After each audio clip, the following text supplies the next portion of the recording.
Military and Foreign Affairs Network. I am your host, the voice of reason. Today we are continuing our coverage of the Russian-Ukrainian war. And today we're going to have a look at the production capacity, or some elements of the Russian production capacity within the confines of the ongoing conflict. Now, it was interesting to hear several months back when the war first started, and I believe it was probably a month or two after the Russian invasion, but it was being reported by the press, by Western media, that the Russians were running out of certain items to produce tanks and other systems crucial for the war. And now, as we continue to see Russian military production ramp up, we are now hearing from the mainstream media that the Russians are using convicts, prisoners, in some of its production lines, specifically, quite possibly for the Eurovagon T-90 factory in Nizhny Tagil. Now, before we look at that, let's remember here in the United States, within the United States Federal Bureau of Prisons, exists a company, a federal company called Unicor. That is the Federal Bureau of Prisons industry.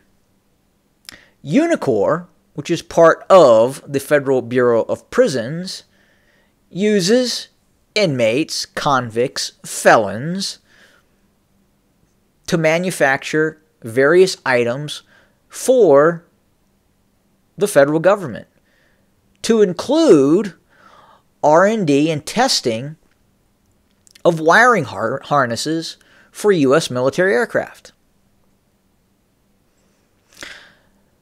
So before, I would say, Western media starts to point fingers at the Russian Federation about using convict labor for military industries, maybe they should also report about what's happening here at home. Not to say it's a bad thing to use inmate labor for certain remedial tasks, as long as it doesn't take away from the private sector. And that's one concern I have in terms of having decent paying jobs that could be taken and used by inmates. But again, we had continued to hear about the Russians not having the ability now to produce tanks. And now what we're learning now is that is very much incorrect. And we are now zooming in on your screen to the largest tank factory in the world. Prior to major military operations, we know that the Eurovagon facility, and this is a massive facility. The map that you're looking at here, the satellite map, does not do it justice. If we look at just this building here, this production line, and if we measure this, and I don't know if you can see this or not on the screen, but in terms of miles, just this facility here, this building here, is over half a mile long. So incredible, incredible facility. And if you zoom in, we'll change to the street view, and we can see the venerable, I believe, a T-34 tank in front of the building. Yeah, there it is right there. And then we'll get out of street view and go back to the satellite view of the facility. But again, prior to military hostilities, this factory could roll out upwards to 170 to 200 brand new T-90 tanks a year. Now, with the onset of military hostilities and round-the-clock operations, it's difficult to ascertain just how many tanks the Russians can now produce out of this facility. I would guess that we're probably looking upwards to 200 to 300, 400 brand new tanks per year. And then the question is how many refurbished tanks they can also refurbish out of this facility as well. So the concept that the Russians are running out of tanks is greatly exaggerated.